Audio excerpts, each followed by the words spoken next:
Can't believe we've gotten to the point where we're now sitting here. I didn't expect it to come this year so quickly, actually. I was thinking more of a straight sets finals exit, or a heartbreaking showdown loss late in the piece to finalise our season. But it's come against Brisbane, and it's come in the most extraordinary of circumstances. This game that I'm going to review is not so much about the game. I think it's going to be the realisation that the whole AFL world can finally realise the exact points that us as fans have seen for, well, the writing on the wall, really. Some of us, and I'll put my hand up for it, some of us have tried to defend certain things, sort of keep a level head about it. But at the end of the day, when you put in a performance where you celebrate 20 years since your last flag in the AFL, wear the Guernsey that you wore in that flag in 2004, and you put in a performance that I think 8-year-olds would have put better wearing that Guernsey, you just sit there and you've got to think to yourself, I think that the time has come. The time has come for the change. And I'm not talking about the changing of the list like we're recycling things, because we've become a reject shop of players when it comes to picking up players that aren't getting an opportunity somewhere else. We're like, I don't know how to put it, a little self-help group that comes in every Monday. We start talking about our feelings and everything. We bring in those people that their feelings are equal to, oh, we're not getting a game at AFL level. Their clubs rate them, but they're not getting a game, so we're like, oh, we'll come have a go. That's been our recruiting process. We've lived on a high of Rosie Butters and Horn Francis, and got nothing to show for it since recruiting those players. Did we win the trades? Yes. Did we win the moment? Yes. But at the end of the day, we're sitting here 79-point losers against an opposition who struggled this year. They're finding their feet, but they wiped us across the floor. It is disappointing to sit here and think that 2024 is over.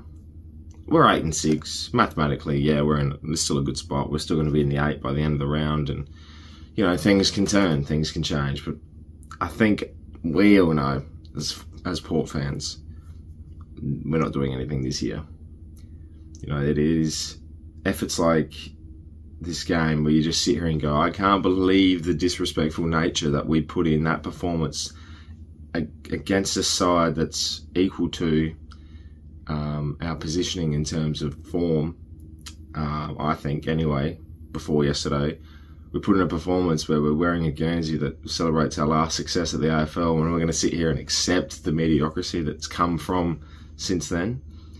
Port fans were happier when we were 5 wins in 2012. Like, we're at a point now where we're just getting completely disregarded. We've got to rock up to support our team, and yet, look at everyone leaving. If the messages are just there, us fans have had enough. It's as simple as that.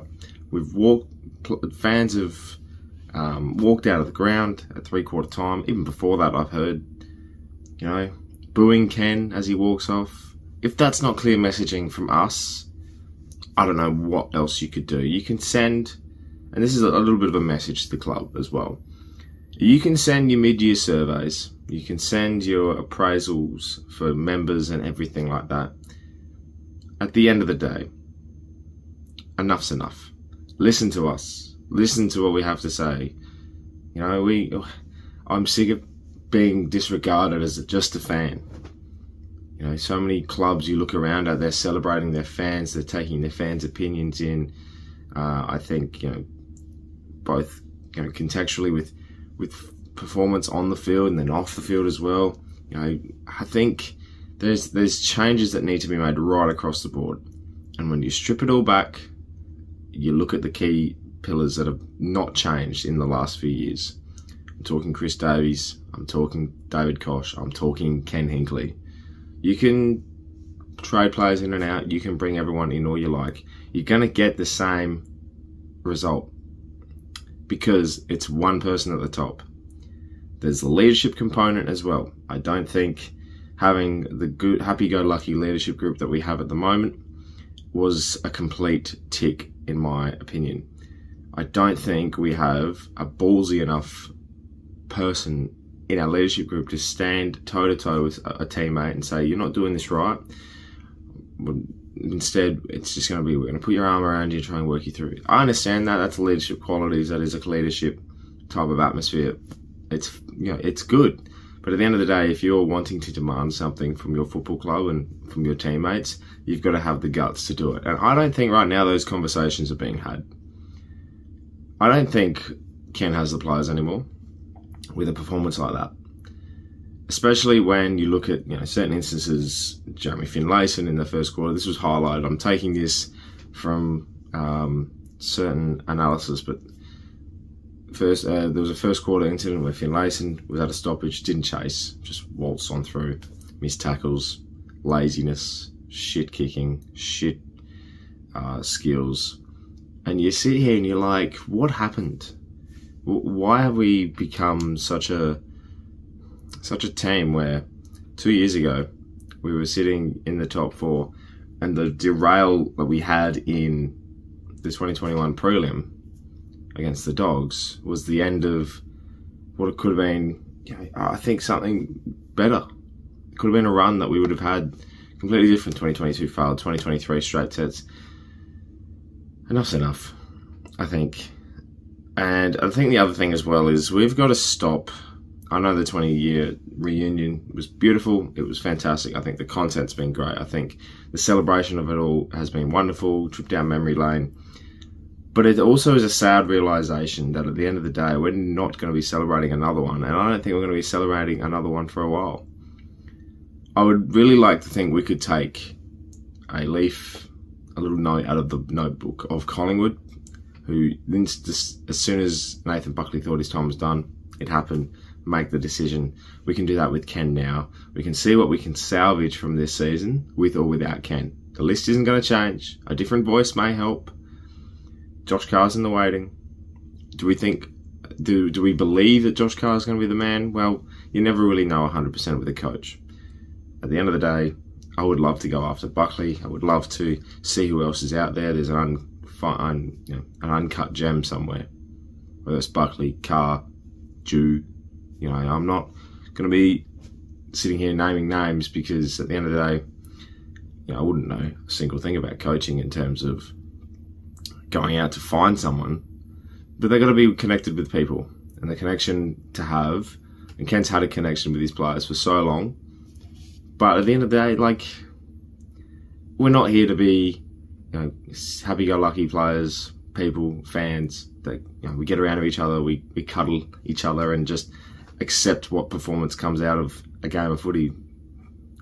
No, it's cutthroat, and we've got to be cutthroat. And Port Adelaide has always been, if they want to talk about living off the past and all that, Port Adelaide has always been a team that lives and breathes being a hard-edged, cutthroat football club, not afraid to make the decisions. And at the end of the day, no, I don't think we have that at the moment. We don't have the balls to make the decisions, and we don't have the balls to put in a performance and say, all right, we're not doing this correctly. How are we going to turn this around? And I'm afraid for what the rest of the year holds. I pointed out that the month after the bye was crucial. We had to win against GWS. We had to win against the Lions. You know, we had to prove a point to ourselves. We're so lost in confidence right now that I don't even think we could even beat St Kilda next weekend. This is the scary tone of this nature, and it sucks.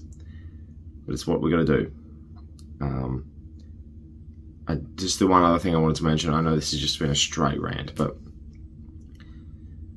I love the fact that we celebrated the Premiership reunion. I love that we got all the players there to celebrate it. It was beautiful, a cynical moment. But I think from moving forward from now on, we've got to just forget about celebrating these things, celebrate the and you know, celebrating these retro games and everything like that. Just focus on one thing, and that's changing this football club so we can become successful in this competition. Because I think we're acting like a big football club and putting in little results.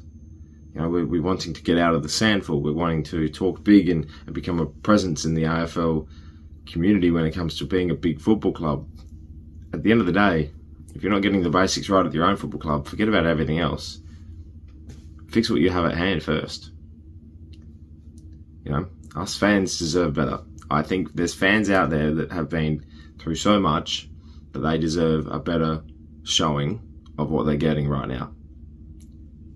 So I simply have to say, who's going to stand up at Port Adelaide and fix this and make the decision? Because the time is now.